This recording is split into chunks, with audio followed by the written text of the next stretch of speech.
Welcome back, guys. It's me, Furibundus, and I'm here with Bullet Catcher Gaming. I'm keen to talk to you about what we've heard in the last 24 hours about the Division 2, and more importantly, the Warlords of New York expansion. So, if you take a moment, sit down with me, we'll have a quick chat about what we think is important, what's going to matter to us, whether or not we want to be part of it, which I think we all do if we're honest, deep down in our hearts and souls. So give a tickle to the like and subscribe, and we'll have a bit of a chat. Now, most of us understand, I think, that this expansion and, of course, episode 3 is all going back to Coney Island and then Manhattan. We're going to have a look. We're going to be chasing after our favourite Russian virologist, Mr. Chernenko. And he is being held prisoner, I think, by Aaron Keener, our very own favourite rogue division agent. So, during the campaign, what can we really expect? Well, we've got a new max level of 40, so we've got a whole extra 10 points to play with. There are 4 named zones. Each zone features its own baddie. Now, this is a little bit different. We've got the Fog of War. It seems that the map will be covered with the Fog of War. Whether or not we'll uncover that and then it'll come back afterwards, I'm not quite sure, but we'll find out, I guess. They say we're up for another open-ended campaign.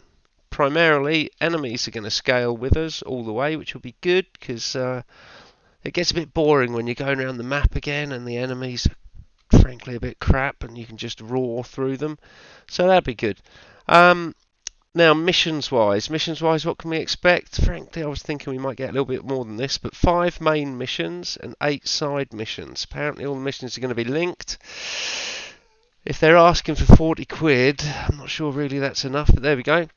And we're going to come back across our old friends, of course. We've got some the same faction, that were there before. So we've got the Rikers.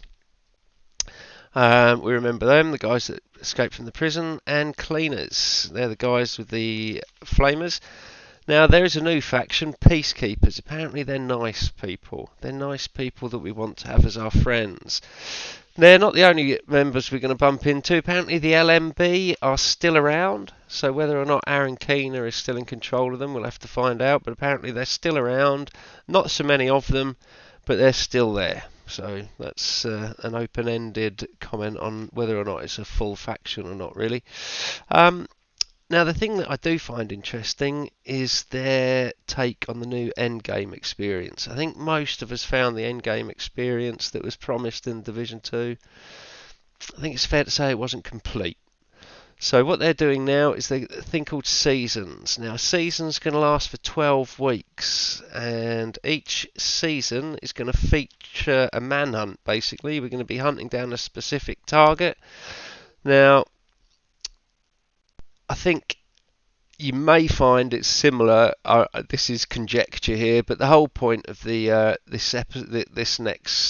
Warlords of New York is that there's Aaron Keener, and he is supported by 4 warlords, 1 in each region, and bit similar to Breakpoint Wildlands. You've got to take down his minions, and then you can go for him.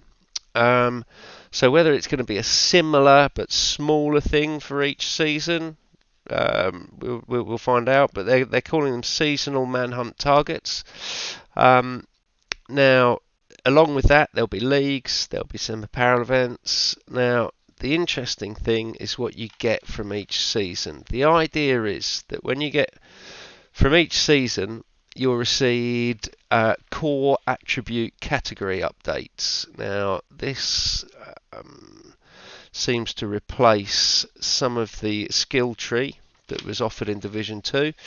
And so you've got 5 core attributes, 4 main ones. So you've got offense, defense, utility, miscellaneous, a lot of which I think you could fit in offense, and also scavenging. Scavenging is number 5, and I'll keep that separate because you fill up the other 4 before you get to scavenging. So offense is things like weapon damage, headshot damage, critical chance, critical hit damage. Defense is your armor, your health, explosive resistance. Utility skill damage, skill duration, skill haste, all those things linked to your skill. Your miscellaneous, accuracy, arguably something to do with offence, stability, arguably offence, reload speed, arguably offence, ammo capacity, and arguably offence.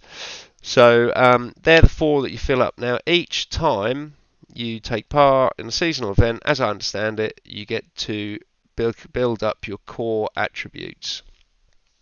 After you've filled up those 4, you get an attribute for scavenging, and this enables you to pick up more credits, more ceramic, more steel, more polycarbonate.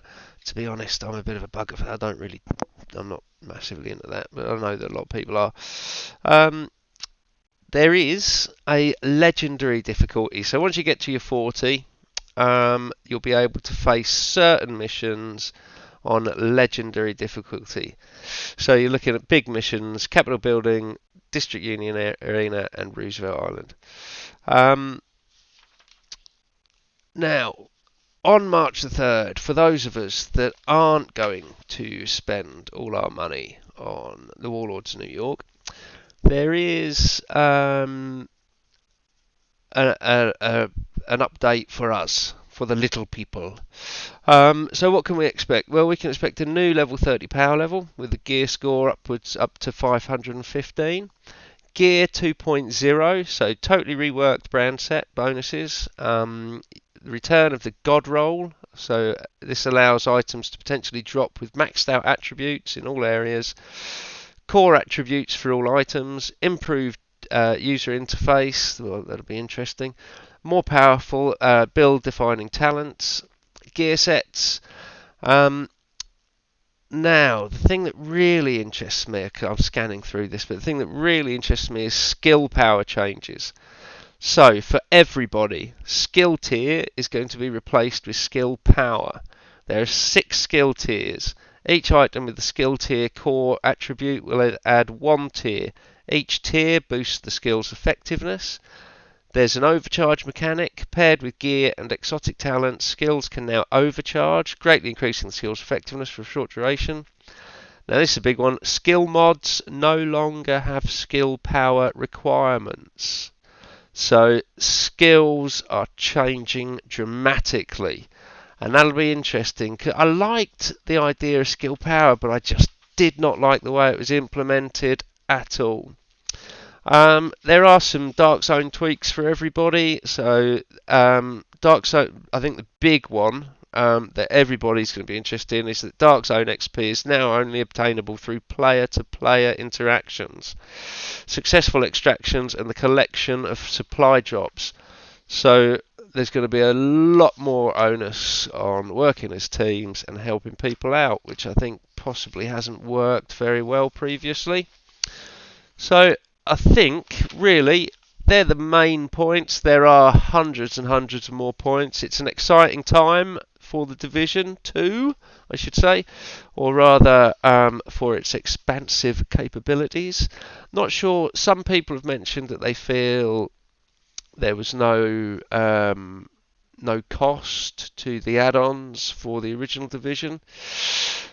You could come back, well, the Division 2 landed as a much better game, and this is, of course, an actual expansion. There was never an actual expansion for the Division. I'm easy. I think, like most people, I'm going to go and buy it. Most of us will. Enjoy it, guys. Thanks very much.